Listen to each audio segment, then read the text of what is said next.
तो आगे बढ़ते हैं। हमारे साथ अब कंप्लीट सर्कल के मैनेजिंग पार्टनर और सीआईओ गुरमीत चड्ढा जुड़े हैं। उनसे समझते हैं कि इस समय मार्केट में क्या करना है। Gurmeet, good morning. गुरमीत, काफ़ी मार्केट में पिछले 2 दिन में वापस एक फियर फैक्टर लौट रहा है कि वापस अर्निंग सीजन खराब होगा, एफआईएस की फिर सेलिंग आएगी। आपका क्या व्यू होगा इस समय मार्केट को लेकर? तो अनुज, आपने देखा जब भी ये बॉन्ड यील्ड हार्डन होती है, डॉलर इंडेक्स 107 के नजदीक आता है। ये हो रहा है काफी, आई थिंक अब लगभग 2 महीने हो गए हमने ये देखा है। आज थोड़ा सा ज्यादा मूवमेंट है क्योंकि वीक हैंडओवर भी था। दूसरा मुझे लगता है हमारा अपना डोमेस्टिक प्रॉब्लम बढ़ रहा है। आईआईपी ग्रोथ 3.5% आई है पिछले महीने। इसका मतलब है कि आपका ये साल लो सिंगल डिजिट अर्निंग रहने वाला है, unless and until government massive increase करती है स्पेंडिंग में या कुछ फिस्कल सपोर्ट देती है। इंटरेस्ट रेट्स अभी भी हाई हैं और डोमेस्टिक सप्लाई बहुत ज़्यादा है। आप देखिए लगातार ना प्राइमरी मार्केट में आईपीओज़ हैं, प्लस आप कंटिन्यूअसली क्यूआईपीज़ हो रहे हैं, फंड रेज़ हो रहा है। तो एक डोमेस्टिक सप्लाई भी है। तो मुझे लगता है एक थोड़ा-सा जो लिक्विडिटी है, डोमेस्टिक लिक्विडिटी, वो वहाँ भी अब्ज़ॉर्ब हो रही है। तो ये मल्टीपल फैक्टर्स हैं जिसकी वज़ह से मुझे लगता है नियर टर्म जो है ट्रेंड जो है, और ये 2025 मैंने पहले भी बोला था, मुझे थोड़ा-सा डिफिकल्ट ईयर है। हमने बहुत आसान रिटर्न बनाए हैं 2 साल में, 3 साल में। यहाँ पे थोड़ा मेहनत लगेगी। अगर आप अच्छा परफॉर्मेंस नहीं करेंगे, अर्निंग्स सपोर्ट नहीं करेगी वैल्यूएशंस को, तो मार्केट जो है इसी तरीके से रिएक्ट करेगा और रेपुटेशन नहीं देखेगा आपकी। आप चाहे लार्ज कैप है, मिड कैप है, आपका कोई भी रेपुटेशन है, आपको परफॉर्म करना पड़ेगा क्योंकि वैल्यूएशन मल्टीपल अभी भी 21 टाइम्स फॉरवर्ड है। ऐसा बाजार इतने लेवल के बाद भी सस्ता नहीं है। बिल्कुल। मीनवाइल मैं जैसे कह रहा था, थोड़ा तोल मोल के बोलूँगा क्योंकि 24,350 पे आ 50 आ गए गया। इंट्राडे में। अब हम डे लो पर और बैंक निफ्टी भी 52,700 पर। तो क्लियरली मार्केट पे अब बहुत अग्रेसिव सेलिंग प्रेशर है। मिड कैप इंडेक्स अब 600 पॉइंट नीचे, एडवांस डिक्लाइन काफ़ी ख़राब 1:4 का। गुरमीत, आपने कहा मार्केट रेपुटेशन की अब बिल्कुल रिस्पेक्ट नहीं करेगा। इससे क्या आपका मतलब थोड़ा एशियन पेंट्स, गोदरेज, इन कंपनियों की तरफ है? अनुज, सबकी तरफ है। आप देखिए बजाज फाइनेंस देखिए पिछले 2-3 साल से क्योंकि जैसी अर्निंग एसेट ग्रोथ थोड़ा-सा सोबर हुआ, वो 35-40% ग्रो करते थे। जैसे ही वो नंबर 25% आया और थोड़ा-सा कॉस्ट ऑफ फंड बढ़ा, पिछले 3 साल में कोई रिटर्न नहीं। एचडीएफसी बैंक ने अभी थोड़ा-सा बेटर परफॉर्म किया है क्योंकि लास्ट क्वार्टर फाइनली मार्केट को लगा जो वर्स्ट है वो बिहाइंड है।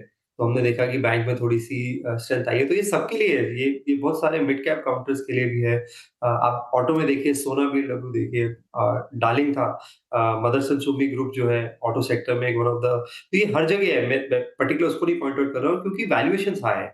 अच्छा स्टॉक 50, 60, 70, 80 पी पे होता है और जब आप अगर उसको नहीं सस्टेन करेंगे तो प्रॉब्लम होगी। तो इसलिए मेरा ये मानना है कि ग्रोथ एट रीजनेबल वैल्यूएशन वापस से टेक्स्ट बुक पे गौर करने की जरूरत है।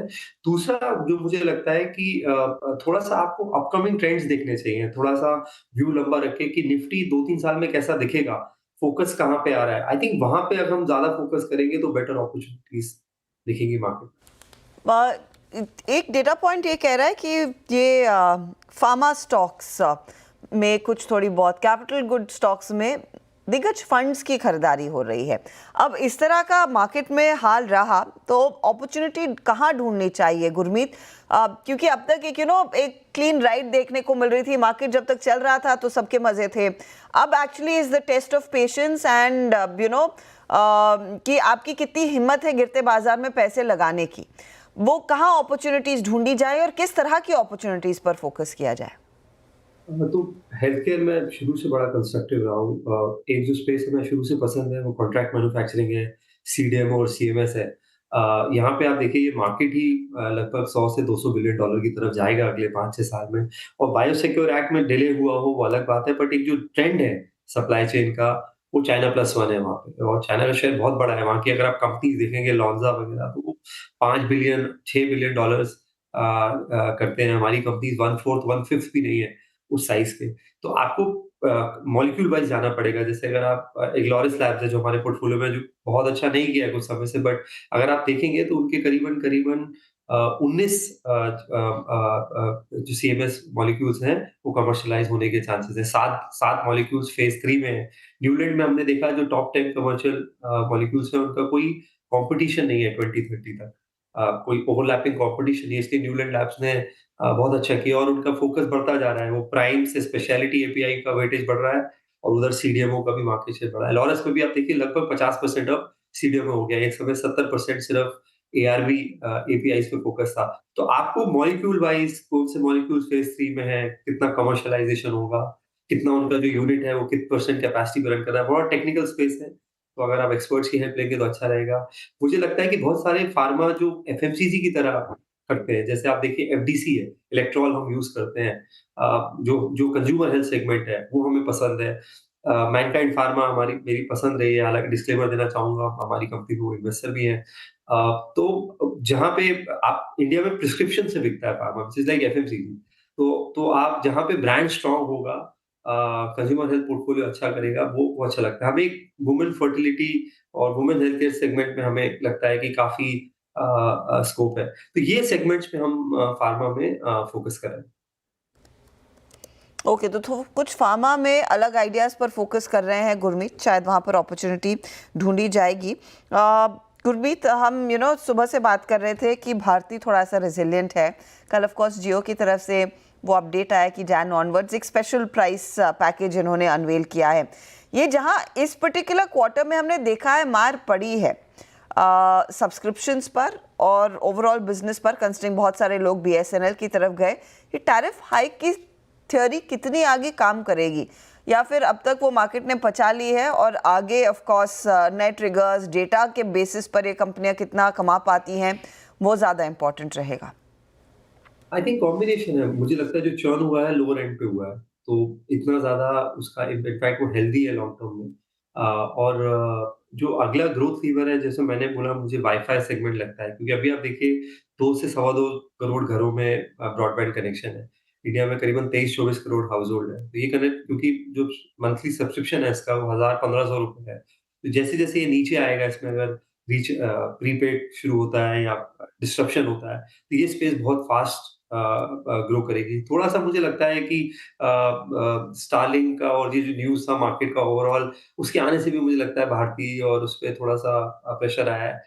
बट मैं बहुत कंस्ट्रक्टिव हूँ। भारती पे इन पर्टिकुलर बहुत ज़्यादा कंस्ट्रक्टिव हूँ। आरपू इंडस्ट्री लीडिंग है, मोबिलिटी बिज़नेस बहुत अच्छा कर रहा है, होम और डिजिटल बिज़नेस अच्छा कर रहा है। वो 2 बिज़नेस को सेपरेट करना चाहते हैं, जिससे वो कंप्लीट फ़ोकस कर सकें।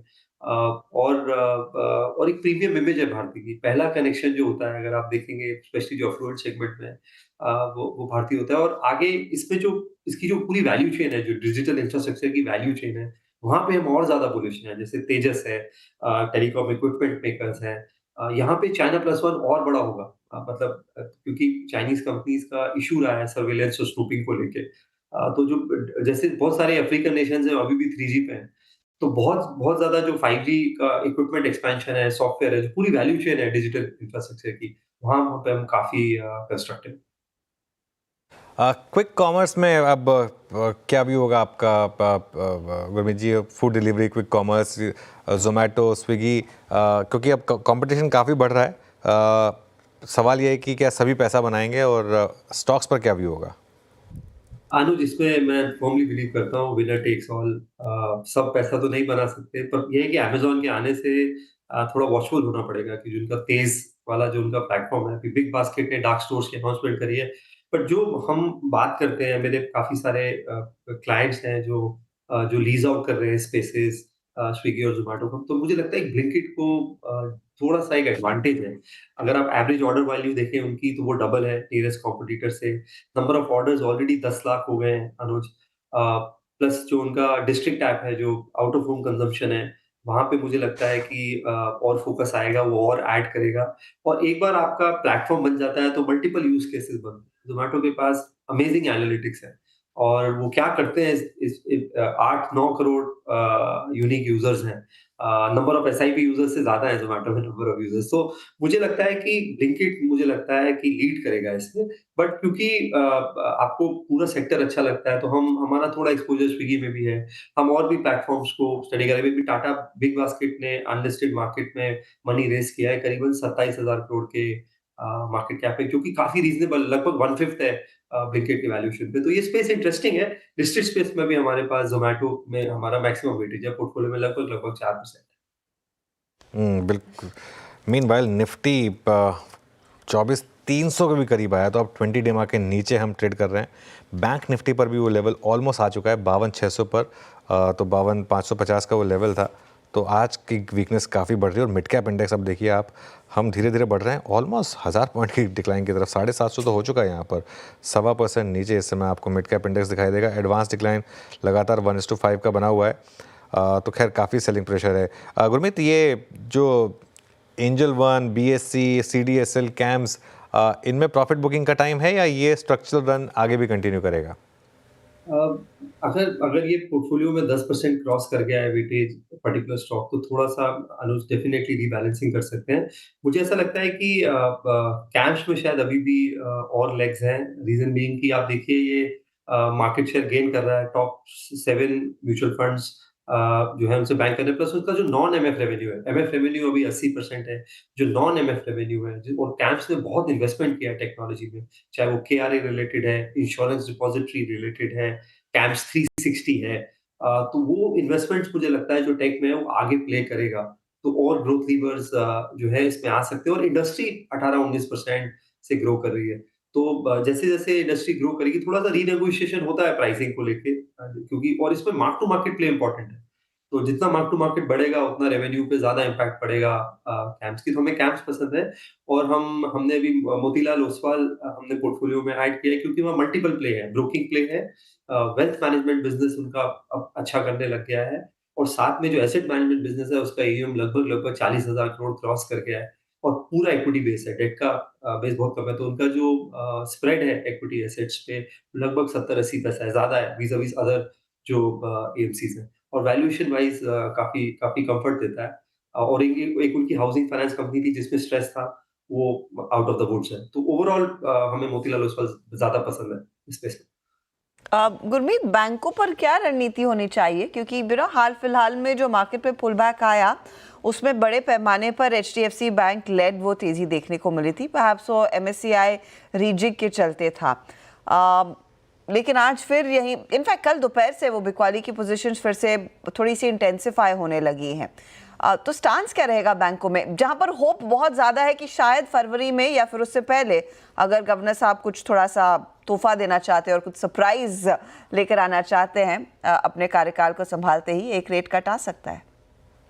मैं नियर टर्म कंस्ट्रक्टिव हूँ। जैसा आपने बोला फरवरी में रेट कट होगा, मुझे लगता है कि लिक्विडिटी भी और ईज़ होगी। वापस से थोड़ा-सा क्रेडिट ग्रोथ भी पिकअप होनी चाहिए।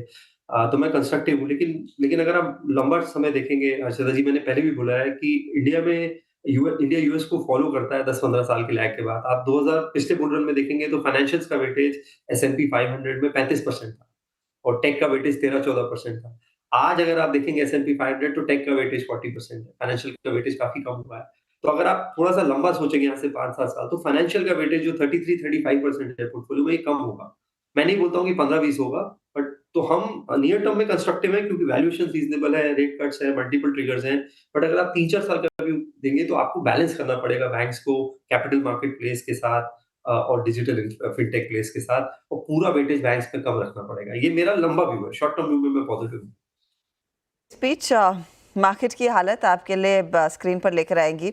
आज अनुज, ये Friday the 13th he play out हो रहा है। 24,255, 300 भी नहीं होल्ड कर पाया और ये 52,500 भी टूट रहा है निफ्टी बैंक पर। खराब है पैटर्न आज था। और आई थिंक कल मार्केट ने साइन दे दिए थे, कल टुवर्ड्स द एंड की क्लोजिंग जिस तरीके की ख़राब हो रही थी, और इसके लिए अब क्या होता है ना, बहुत लोग शॉर्ट कर नहीं पाते हैं। वरना शॉर्टिंग में अगर पैसा बन रहा है तो बनाइए मार्केट में, लेकिन यहाँ पर अगर क्लोज हो गए तो बहुत बहुत बड़ा नेगेटिव होगा मार्केट के लिए।